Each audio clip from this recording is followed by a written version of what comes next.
La forma en la que leemos el mundo que nos rodea determina nuestra actitud y en consecuencia nuestro destino.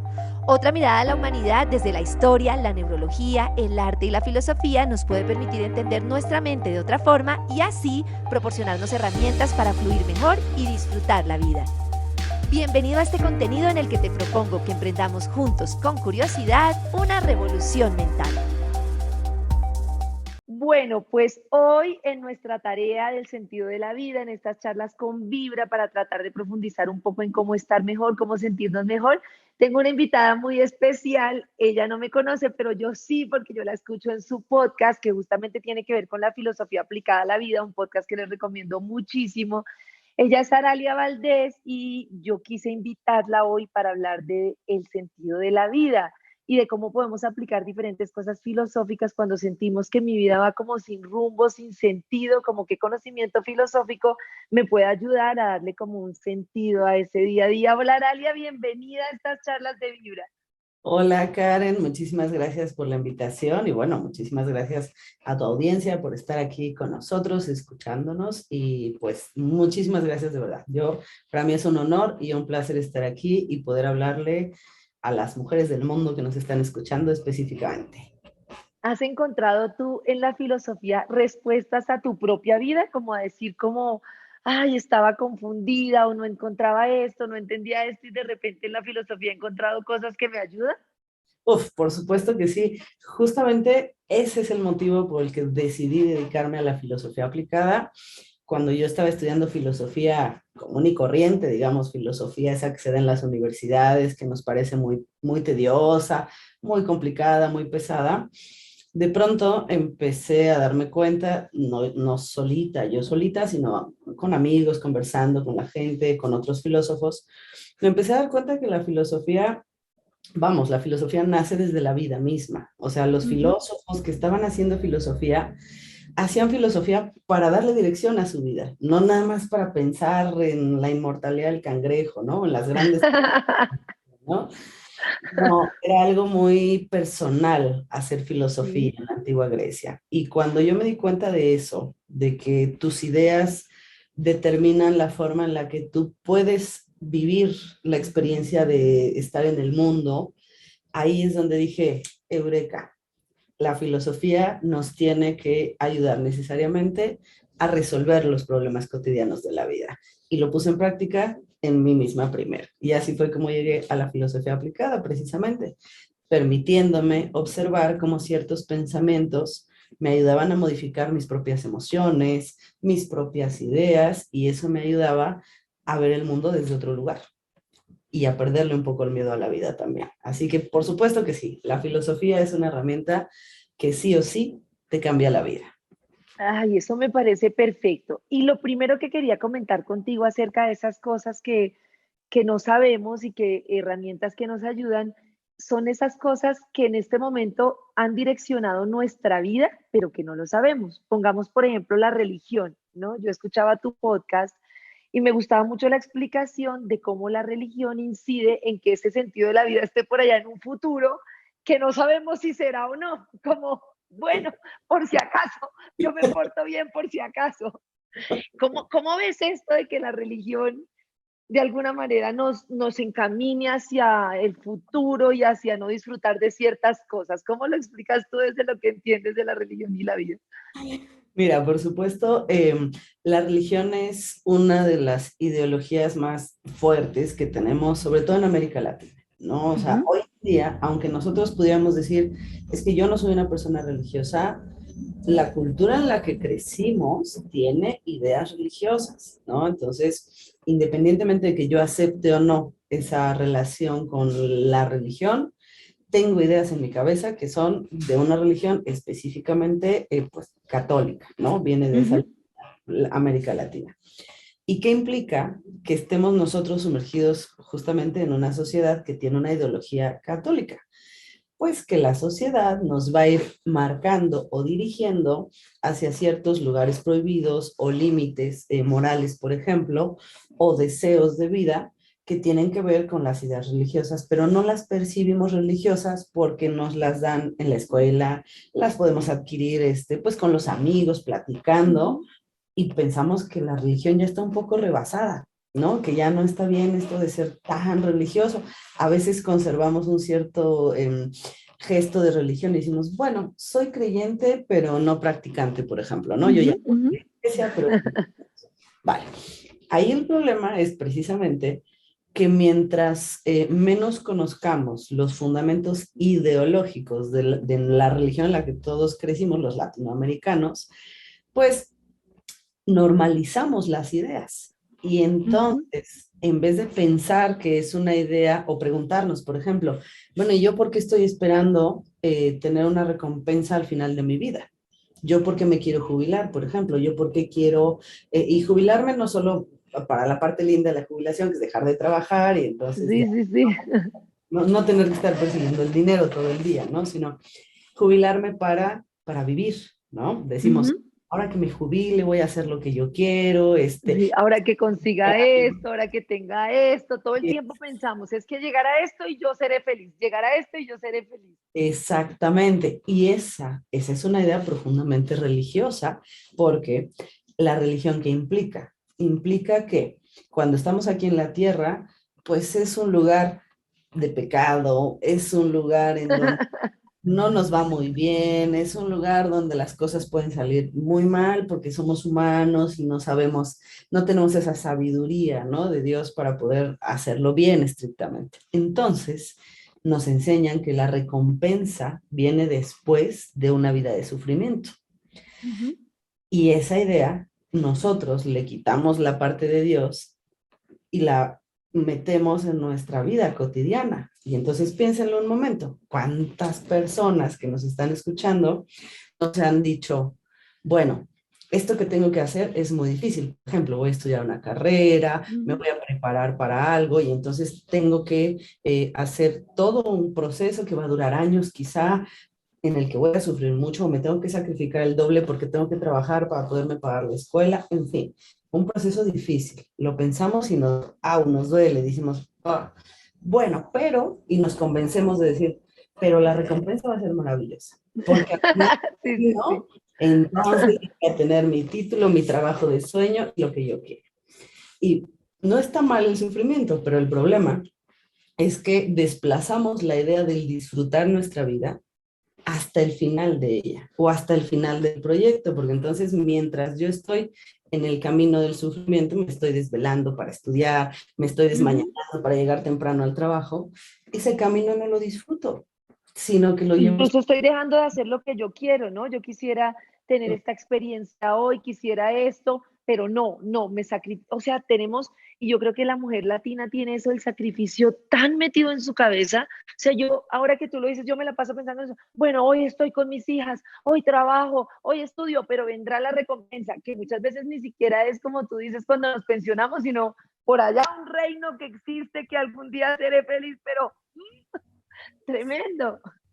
Exacto, entonces es muy desgastante ya en términos de nuestra vida cotidiana, es muy pesado vivir esperando que la felicidad o la alegría o el placer o el gozo llegue después, siempre después, eso se va a postergar infinitamente.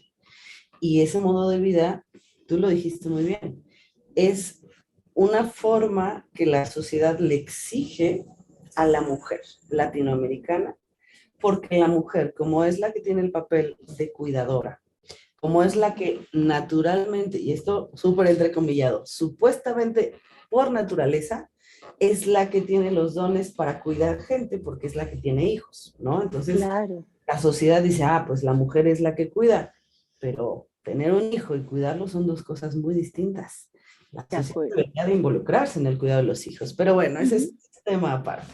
Ese es Pero otro que tendremos muchos temas porque en filosofía hay mucho para hablar. exacto, se toca un montón, pero eh, en este camino, ¿no? De nuestra educación, crecemos como mujeres en América Latina y nos dicen, tu felicidad siempre tiene que estar postergada Ujú.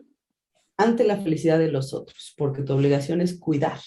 Y entonces la mujer cuidadora se desplaza a ella misma hasta el final de la fila y primero viene los hijos, el marido, la familia, Todo. trabajo, todo lo que sea más importante que yo misma. pero ¿realmente hay algo más importante que yo misma en el mundo?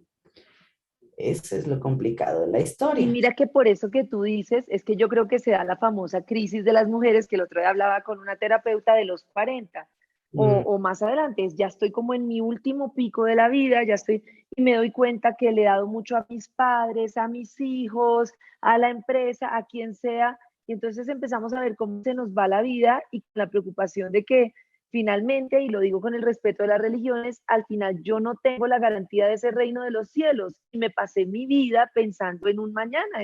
Es bien profundo y bien difícil.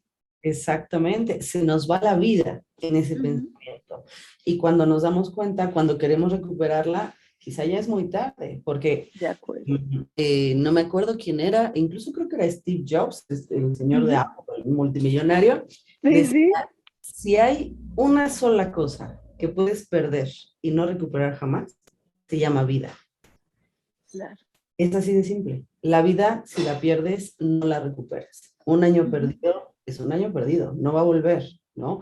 Todo lo demás puede ser reemplazable, recuperable, sustituible, pero cuando tú postergas tu propio proyecto de vida, tu propio deseo, tus ganas de autocrecimiento, de realizarte en el mundo y realizar la vida misma, porque eso es bien interesante, siempre olvidamos que la palabra realidad, por ejemplo, tiene que ver con Ujú. la palabra realizar.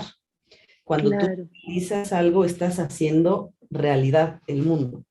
No Ujú. solo es algo para mí, es lo que estás poniendo en el mundo. Entonces, realizar tu vida es ir y poner tu vida en el mundo para que alguien más se encuentre con ella y pueda Claro. cruzarse con esa vida. Pero si tú no pones tu vida en el mundo y la replegamos, por ejemplo, a la casa, ¿no? O al deber ser de la mujer, que es yo postergo todo, sacrifico todo, porque primero viene toda la sociedad y al final yo, lo que nos queda al final es una frustración terrible porque no hay marcha atrás. Yo no puedo recuperar ni mi cuerpo, ni mi salud, ni mi energía, ni mis ganas, ni mi memoria para poder entonces decir, ahora sí empiezo mi vida, porque ya le di mi vida a todos los demás, llevo 50, 40 años dándole mi vida a todo el mundo. Hoy termino y empiezo mi vida, se vale, y es muy importante hacerlo, pero eso no quiere decir que vayamos a recuperar nada anterior. Claro. Es decir, que partes desde ese punto.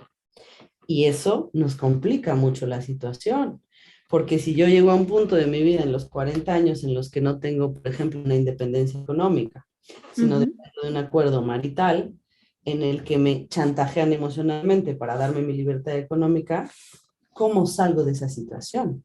O sea, Claro, ya estoy atrapada. claro, exactamente. Entonces, el Ujú. peligro de postergar la vida es que mientras más tiempo nos permitamos irla aplazando, nos vamos limitando por cuestiones materiales prácticas de la vida real, que cada vez van a ser más difíciles de romper cuando lleguemos al punto de decir, ahora sí me toca vivir a mí.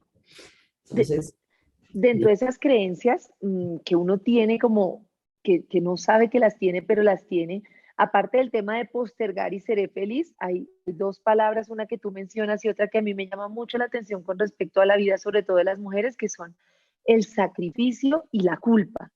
Una es yo me sacrifico y la otra es yo soy culpable.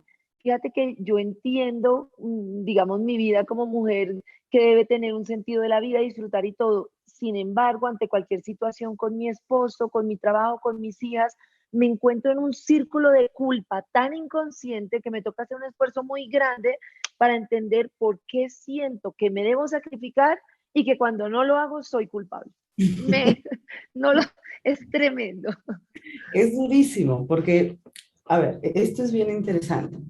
No es algo que solamente le pase a las mujeres, pero Ujú. es algo para lo que sí estamos educadas las mujeres, específicamente. O sea, es Ok. la brecha de género, precisamente, ¿no? O sea, Ujú. un varón se puede sentir culpable, se puede sentir sacrificado, pero él no está enseñado desde chiquito a que su obligación, su deber ser, es el término filosófico, su deber ser es Ujú. sacrificarse. No, a él se le enseña que su deber ser es ser proveedor, por ejemplo, o es ser Ya. racional, ¿no? Ujú. Entonces, mientras cumpla eso, está todo muy bien, no tiene por qué sentirse culpable. Si no lo hace, debería de tener que sentirse culpable. Pero aquí hay otro pequeño detalle que también tiene que ver con la educación de género. Ujú. Al varón se le perdona, se le exculpa Ya, históricamente. Y esto nos podemos remontar, bueno, al increíble. no, antes de Cristo, de Edad Media, Renacimiento, en el siglo que quieras. Si tú ves los registros históricos, por ejemplo, de los procesos de confesión o de Ujú. juicios, a quien se le exculpa es al varón, porque el Claro. varón tiene derecho a equivocarse, ¿vale? Bueno, y ahí están los detalles, ¿verdad? Y porque la mujer no tendría derecho a equivocarse, porque aquí hay una liga un poco retorcida a nivel mental, pero es lo que la sociedad ha hecho, ¿qué es? Nosotros hemos naturalizado el deber Sí, ser de la mujer, es decir, decimos que por naturaleza la mujer es la que es buena para cuidar. Por naturaleza, la mujer se puede sacrificar porque como por naturaleza es buena para cuidar, ¿qué significa el cuidado? Anteponer a otro ser humano a tus necesidades. Entonces, claro. por naturaleza cuida, entonces por naturaleza se puede sacrificar. Está en nuestros genes, según esta ideología de la cultura, ¿no? Y en el pobrecito varón no está, porque él pues no tiene que cuidar, él tiene que casarse, rudo, ¿no? Ser Sí, fuerte, sí, sí. ¿no? Entonces, al varón se le puede perdonar mucho más fácilmente que no cumpla con un deber ser que a la mujer. Pensemos por un momento, ¿a quién juzgamos? Ojo, ¿a quién juzgamos Ujú. socialmente de una peor manera? Al padre que no se ocupa de los hijos y ni siquiera le da pensión a la mujer, o a la mujer que abandona a los hijos con el padre, por ejemplo. Ah, no, es otra historia totalmente distinta. Y Ah, ahora con lo que tú decías del deber ser, mira que yo siempre pensé que no tenía como esas habilidades que se requieren cuando los niños están muy pequeños, ¿no? Y me sentía como, ¿yo por qué no tengo esa habilidad? Si de alguna manera me hicieron pensar que era parte de mi naturaleza y tengo una pareja de amigos gays que tienen 3 niñas y uno de ellos es demasiado hábil, ¿no? Eso que tú ves que las calma, le da el tete de todo y yo decía, mira cómo yo no tengo la habilidad y si la tiene él, sin embargo, para él es como un extravalor, que todo el mundo diga como, wow, eres un hombre y tienes esta habilidad, te felicito. Y si tú como mujer no la tienes, pero ¿cómo no la vas a tener? Si tuviste los niños en tu vientre, automáticamente aprendes a gestionar a los niños muy fácilmente. Y creo yo que funciona como cualquier otra habilidad que puede tener o no tener un hombre o una mujer. exactamente, diste en el clavo, justo. O sea, el problema es qué idea de género ponemos detrás justamente de los quehaceres y las habilidades cotidianas. O sea, si nos viéramos realmente como humanos todos y valiéramos exactamente lo mismo y no tuviéramos problemas ni de racismo, ni de género, ni de clasismo, ni de nada, entenderíamos que cada quien nace con una diversidad de habilidades que si las desarrollas, pues serás mejor en ellas y si no las desarrollas, pues igual no vas a ser bueno nunca en ellas y no importa si son más femeninas o masculinas, porque eso es una idea de género, ¿no? Claro. Queremos tener una sociedad llena de varones que fueran impresionantemente buenos para cuidar bebés, Ujú. igual llena de mujeres que fueran impresionantemente buenas y más expertos y expertas en el cuidado infantil, ¿no? Que es algo que nuestra sociedad como que no le da mucha importancia porque lo llevamos al terreno de lo personal, Claro. deber ser de la persona, ¿no? Entonces, como una pareja está hecha por un varón y una mujer para tener un hijo, ¿no? Digo, sabemos que hay parejas de todos tipos y se Sí, pueden... sí, sí, sí. Pero bueno, tradicionalmente hablando, tenemos un varón y una mujer que se embarazan y tienen un hijo o hija, lo que sea. Nosotros, nuestra cultura individualiza esa pareja, es decir, la separa de la sociedad y las responsabiliza a ellos, únicamente a ellos, de hacerse cargo de la criatura que va a venir al mundo, Lo ¿no? cual es tremendo, no es como antes que era una comunidad que respondía como por la siguiente generación, ¿no? Exactamente, o sea, hoy en día podemos ver muchas culturas que no son occidentales ni orientales, sino culturas distintas, ¿no? Varias tribus indígenas, de lo que quieras. Muchas culturas que el cuidado de los niños se hace precisamente en colectivo, porque Claro. es muy obvio pensar que mientras más personas estén a cargo de un niño, es más fácil la cosa, ¿no? Claro. Es simple, o sea, O mientras... esa crisis de pareja, de entre los dos, mejor dicho, ¿qué hacemos? Trabajamos, somos proveedores, pero además los niños, pero además todo es muy difícil. Y es uno de los motivos de ruptura de muchas parejas, justamente por la dificultad que representa. Exactamente, porque además dentro de esa dificultad, volvemos a nuestro tema del sacrificio. La Claro, pelea, la tensión que sucede allá adentro, realmente la pregunta que hay es, ¿quién se va a sacrificar para que esto salga? Porque no claro, los dos, porque o yo sostengo a la familia o tú la sostienes y entonces yo me dedico completamente al niño, como que no se nos facilita mentalmente poder llegar a una idea de equilibrio, ¿no? De ambos trabajamos, ambos cuidamos ujú, al ujú, nene, lo que sea, nos es muy difícil. ¿Por qué? Por el deber ser social.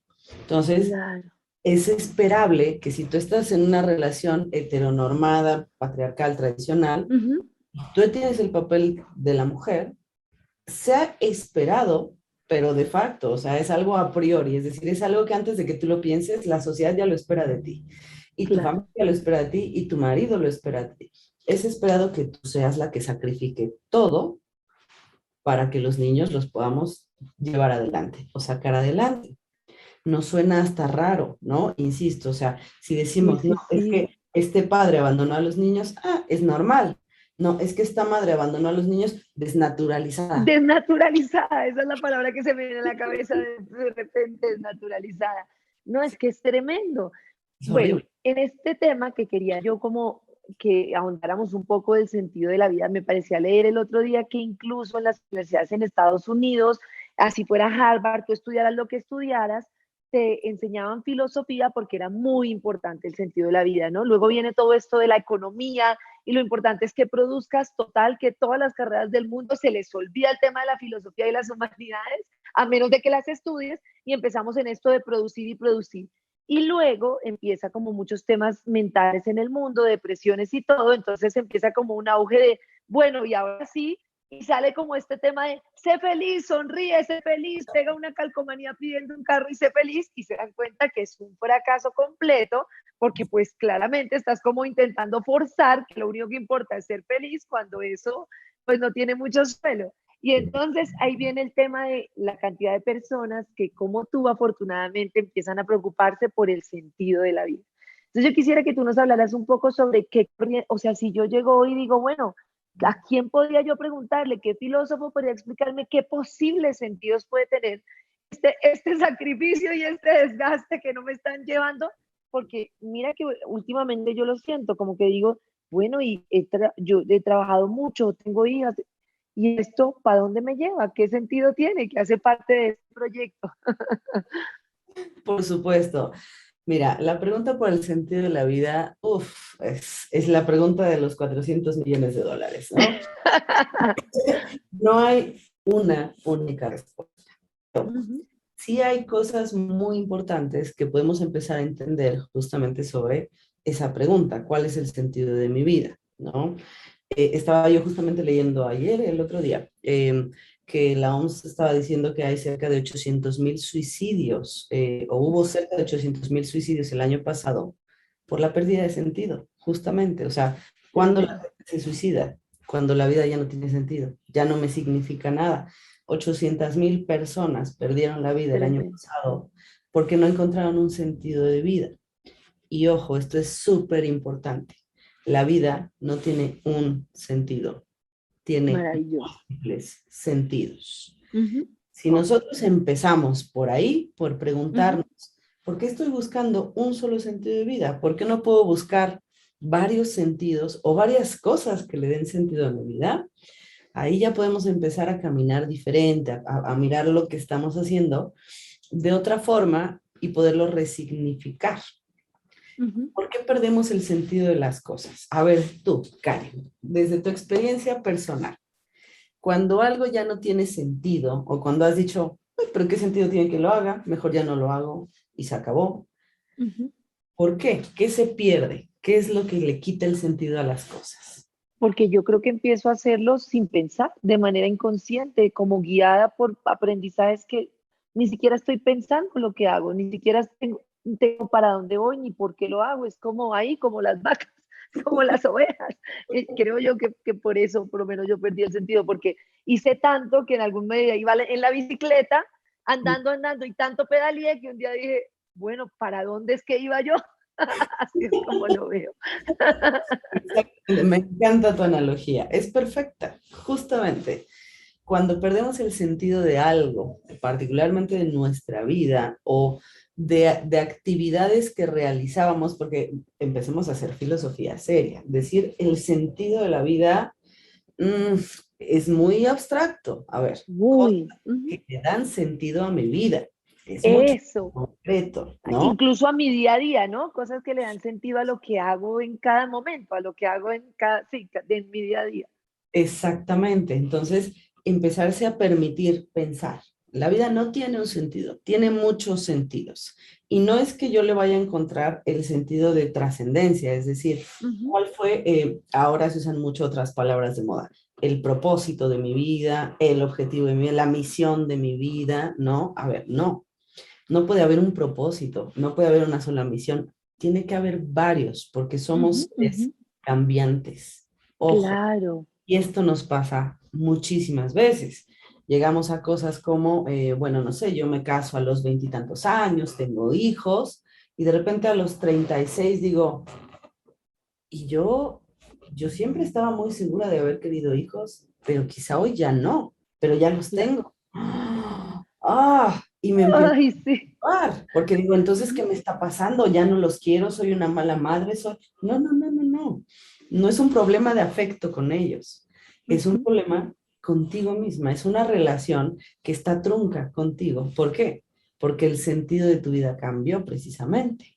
Claro. Eras joven, pusiste un sentido, casarme y tener hijos. Todo lo demás lo Ujú, ujú. ignoraste. Vale, entonces dedicaste tu vida a casarte y tener hijos. Pero ya que lo lograste, lo empezaste a disfrutar porque era el sentido de la vida y te fuiste en la bicicleta y seguiste pedaleando y pedaleando y pedaleando y de pronto volteaste a un lado y al otro y te preguntaste, eso, ¿por qué no me siento satisfecha por haberlo hecho? Porque De ya no tiene acuerdo. sentido.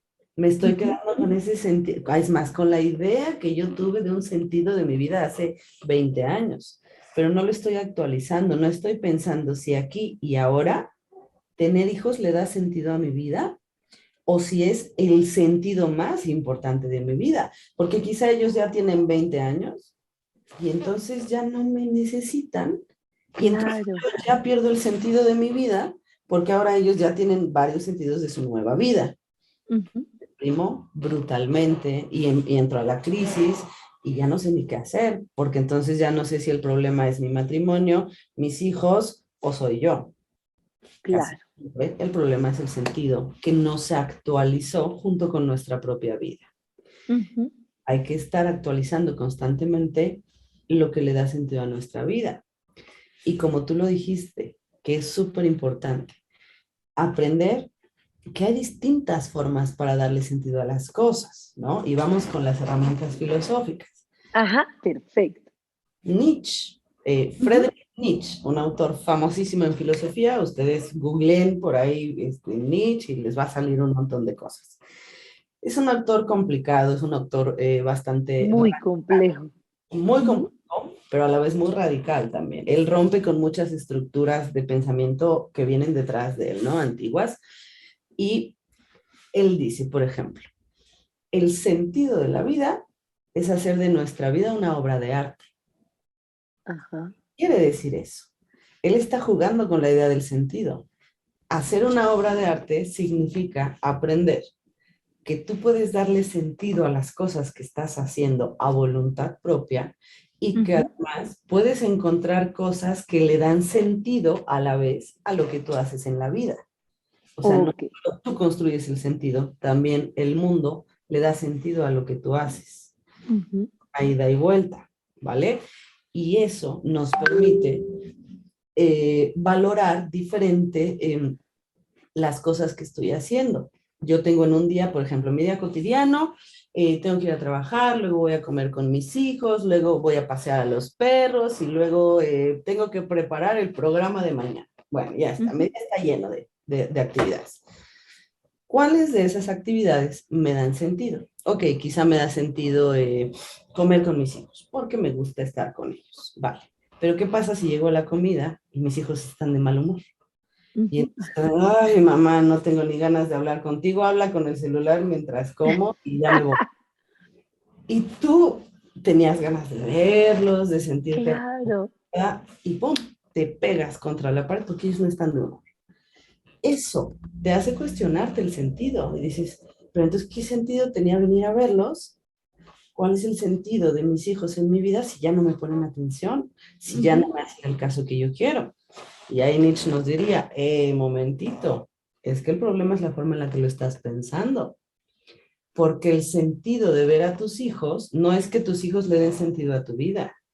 Es que si tú tienes ganas, deseo, voluntad de ver a tus hijos, lo hagas desde tu voluntad y los disfrutes, a pesar de que ellos estén de mal humor, Ay, claro.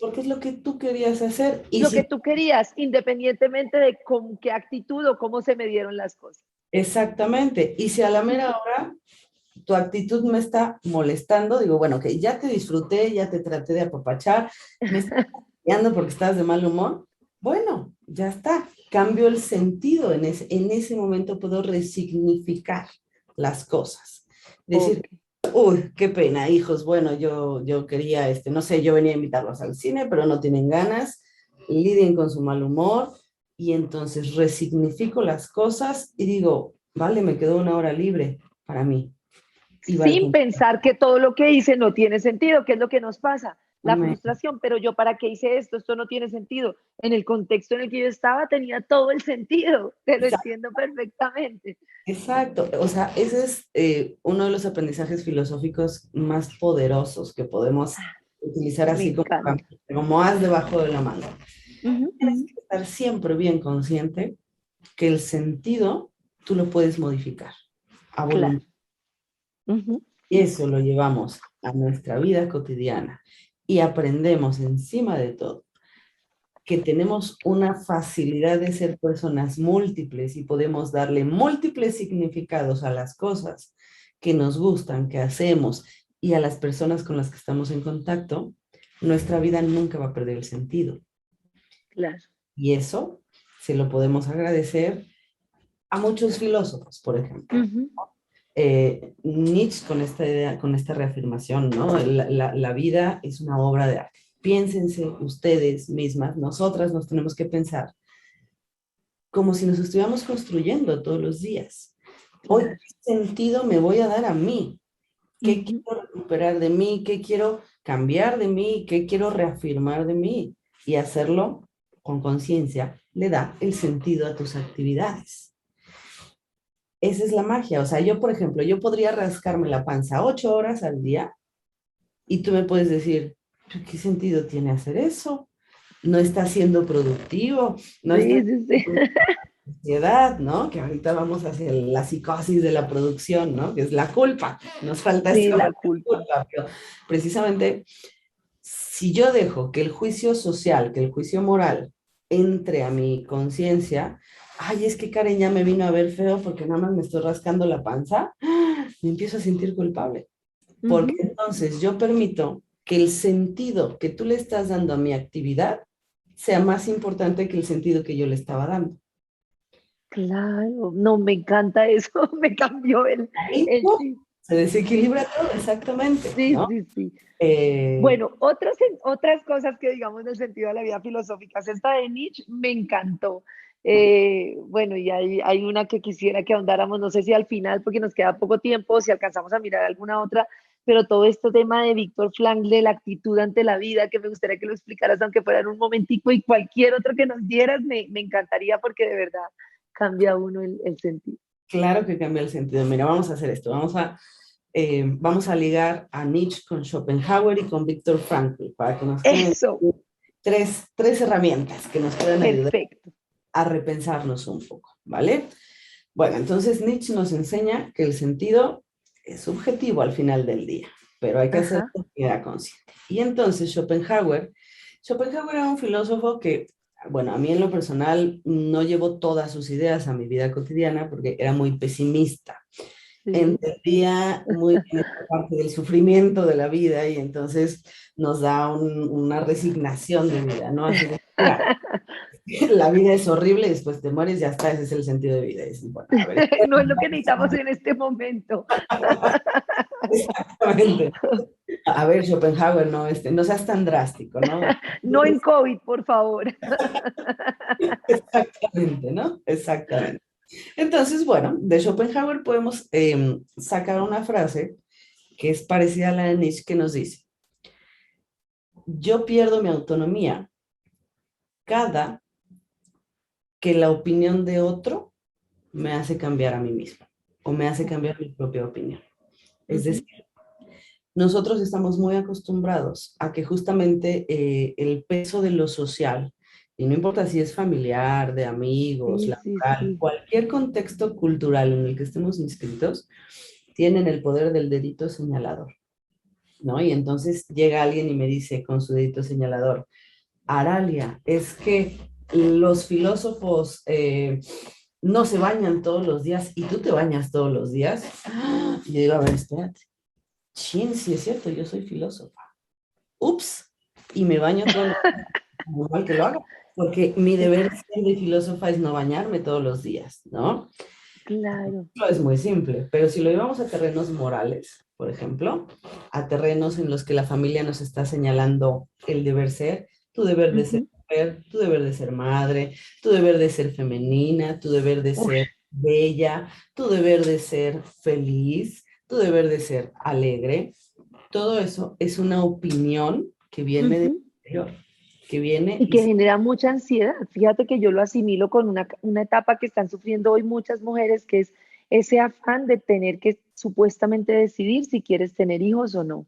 Entonces, muchas oyentes escriben en ese punto en el que todavía no lo han ni considerado, la familia o muchas personas, especialmente de la familia, presionan por quién te va a querer, quién te va a cuidar, no vas a experimentar un amor único. Y por otro lado, ahorita hay otra presión social que es cómo vas a tener hijos, vas a dañar tu vida, vas a no sé qué, vas a perder tu libertad.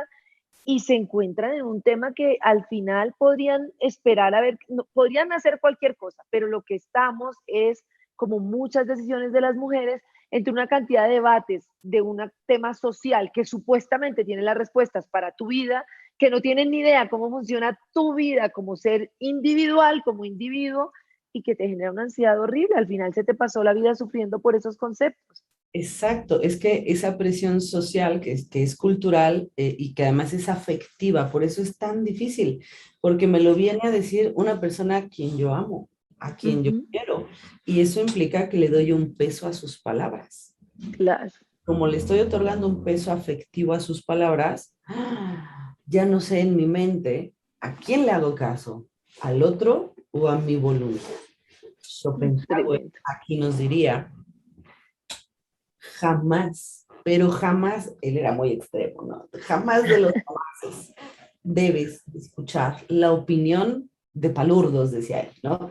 De gente que no tenga una gran opinión. Eso, lo que Claro. él quiere decir, bueno, además de que si era ahí un poco clasista y cosas medio feas, ¿no? Digo, ahora además hay que reconocerlo, sobre todo en estos tiempos de género, es muy misógino. O sea, sí es un Claro. filósofo que tiene ahí broncas muy fuertes con su madre, principalmente, que lo llevan a tener ideas sobre las mujeres que, con las que ni tú ni yo estaremos de acuerdo jamás en Ujú. el mundo. Eso Pero respetamos. nos dejó esta idea maravillosa que terminó Exactamente. ayudándonos. Es que justo esto es como aprender a hacer de tu vida una obra de arte. O sea, a ver, el Ujú. mensaje al final es, no puedes tomar las cosas en totalidades. O sea, si llega alguien Claro, que te da una opinión, así sea tu mejor amigo, así sea el sacerdote, así sea tu papá, tu mamá, quien quieras, no la puedes tomar como una verdad absoluta. Tenemos que aprender a tomar lo que necesitamos y lo que no, tirarlo a la basura. claro. Power, no son útiles tres, cuatro ideas, las otras a la basura. Y no me voy a sentir culpable por tirar a Schopenhauer a la basura, aunque hay miles de filósofos que me van a decir, no, es que no debes de hablar Claro, así. es que eso, venga, Es un deber ser, volvemos al deber ser. ujú. Yo decido conscientemente si dejo que su opinión pese más que la mía misma. Sí, sí, sí. Aquí la herramienta de Schopenhauer es ayudarnos a poder hacer una escala de valores en términos de opinión. O sea, la opinión de quién sí valoro y la opinión de quién mejor la voy a tirar a la basura. Y Claro. de la opinión de quién sí valoro, ahí hay que ser muy agudas y decir, bueno, ya me diste tu opinión, la voy a pensar, la voy a evaluar con mis ideas y voy a tomar una decisión al respecto. Ujú. Y esa decisión, esa última decisión sobre si tu opinión está bien o no, o a quién le hago yo caso, ahí es donde entra Víctor Frankl.